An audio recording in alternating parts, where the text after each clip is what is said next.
instead of kissing the frog and turning him into a prince, she's kissing the princes and turning them into frogs. Oh, you're a frog farmer. That's why you're having trouble with men. It is not making the same sense in a man's mind. Right. He's not doing it to be an asshole or to put a task on you, which is what women think when they're like, well, it's obviously overflowing. Right. So he must not be doing it because he wants me to do it. Because you shouldn't even look at this and be like, okay, diffuse focus is better. Because a man with a single focus, he's like, he might even notice the trash, but he's working on something else that's more important and he needs to get it done so he can serve you in some other way. And so if he stops what he's doing to now take out the trash, he's not going to accomplish the thing that he needs to get done that's important because he's prioritizing these things on it. So let me see. What are some of the points? I guess the premise of the book, like that it starts out, is this woman, she's having trouble with what she calls frog farming.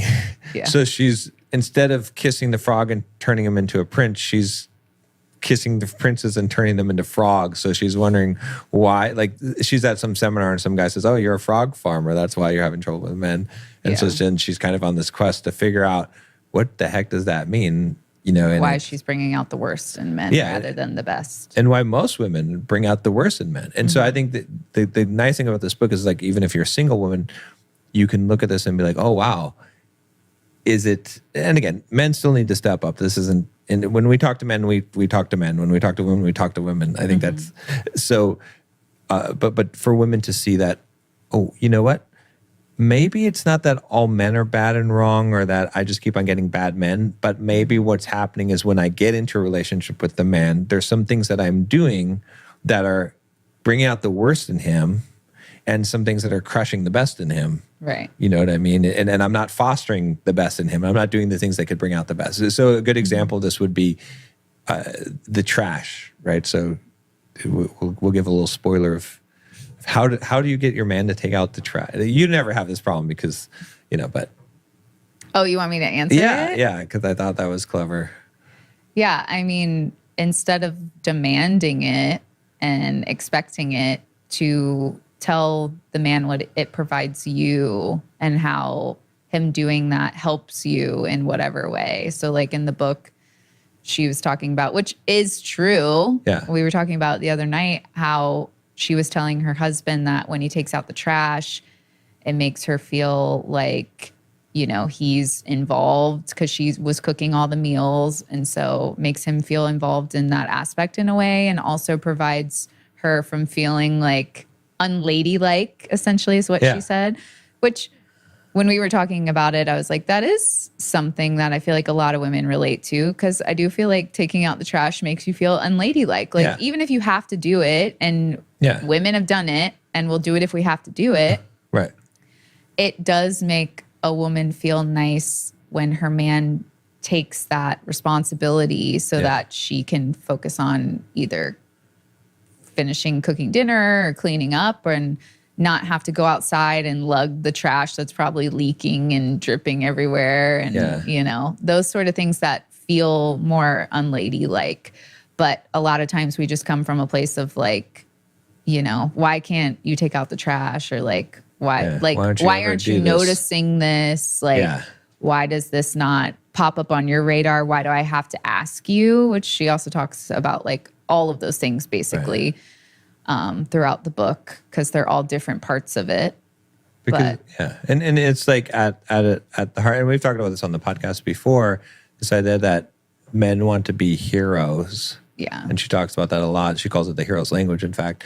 But it's so crazy because I know we've talked about on the podcast before where I've been like, women, you have so much power. It's so simple. And I like that it's like, all you gotta do is be like, help. All you gotta do is ask him for something. And he's gonna go to the ends of the earth to do it for you. Yeah. But if you demand it from him or you make him feel bad because he didn't do something or nag him about it, he doesn't. It's not the same. He wants to feel like the hero. He feels like the hero when you say, "Oh, this is how this will help me. Like this is what it will provide for me," is what she says, and then that really does activate something in just about all men because they want to step up and be the hero.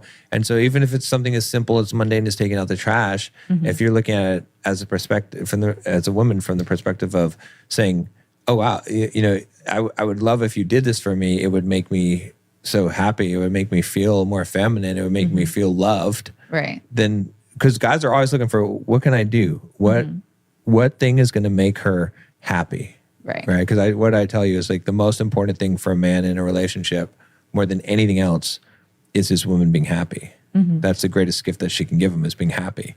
And so to say the things that will make you happy, those are that's how you do it. Yeah. Well, I think happy or horny, the most important thing in this book is realizing that men and women think differently. Yeah. Like, because we shouldn't even have just started with what we started, because it's not going to impact women in the way we wanted to without first talking about that women have a diffuse focus and men have a singular focus. Because if you don't talk about that, women are going to be like, well, why didn't you realize that the trash needed to be taken out? That is the whole problem that she's having in the very beginning. And so, like, all of the other pieces to this only make sense if women understand that men are singular focused and we are diffuse focused, meaning that men focus on one thing. Right. And that one thing until it is completely done. And they literally have blinders on like a horse and they don't see anything else. Yeah. Whereas we can be like, okay, we need to cook dinner, but the trash is overflowing and the dog needs to be fed. And, I got to move the laundry from the washer to the dryer. We're thinking about all those things at one time because we can and still do those things properly. Even though people really can't multitask as efficiently as they think they can, but women have the ability to focus on all those things at one time. Men do not. So women do feel like, why is he not noticing the trash is not taken out? Like, why can't he just do it himself? Like, why can't he see with his eyes that this needs to be just done? And so they get upset about that. And rightfully so, because they're thinking from their diffused brain. However, it is not making the same sense in a man's mind. He's not doing it to be an asshole or to put the task on you, which is what women think when they're like, well, it's obviously overflowing. So he must not be doing it because he wants me to do it. And the same thing with the weaponized incompetence sort of thing. I'm not saying that men never do that, because I'm sure that there are some men that do pretend they're not good at something so they don't have to do it. But that is a key point, because a woman, if she does not understand that, she's not going to ask. Or she's going to be like, why do I need to ask? It's sitting right there. So that is really the most important thing that I feel like women need to understand from this book, even because if you don't understand that, then you won't understand the rest of the things. You won't understand why you need to ask. You won't understand what this is going to do for a man, like, and how it's going to make him feel, because you'll be too stuck on, well, he has eyes. Why can't he take the trash out? And so that's why we needed to back up a little bit. I didn't want to get too far into the other part. I mean, rewind and go back to what we just said before this if you need to like hit it home better. But I feel like that is what is the biggest thing that women need to realize. And I even was talking to our daughter about it in the car, because she was upset about a boy and she was like, well, why didn't he apologize? Like, it was obvious I was upset. And I was like, to us, it's obvious. He was just working on his math homework. Like he like men don't think the same. And so I explained the same thing to her. And it's not an excuse for all men, because some of these things are actually happening. And some of these things are like being used by men, in their own way, because maybe they are ignoring some of the things and things like that. But it is important because it is a core truth that is not talked about enough.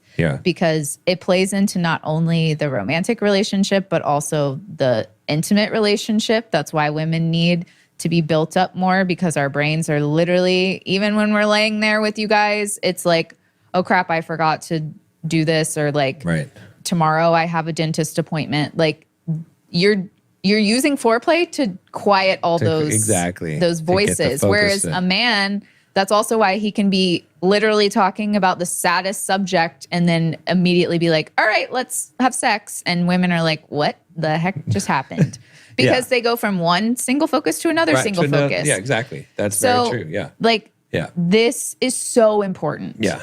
It's probably the most important thing I took from the book. Really? And I think it's the most important thing for women to understand, because the second that you switch your brain from expecting men to have a diffused focus to realizing they literally can't do it, and using the examples like I just gave to prove that that's the case, you realize why you have to ask for things, or why you need to ask for help, or why like this means so much to him. And why it's a good thing. Right. Because you shouldn't even look at this and be like, okay, diffuse focus is better, because a man with a single focus, he's like, he might even notice the trash, but he's working on something else that's more important, and he needs to get it done so he can serve you in some other way. And so if he stops what he's doing to now take out the trash, he's not going to accomplish the thing that he needs to get done that's important, because he's prioritizing these things. Well, right? And that's I was going to say that I think women, I don't even think you really need to say it, because I think women know what it's like when they try to get men to do multiple things at one time and none of the stuff gets done. Right. Like, but that's also why they need to realize this is like, yes, we can do that. Right. But men cannot, and we've seen it, and we're still denying it. We're still expecting them to act like us. And then when we try to get them to act like us, they don't do it right. And so we're like, why can't you just multitask like we can multitask? But the reality is he's not going to be able to.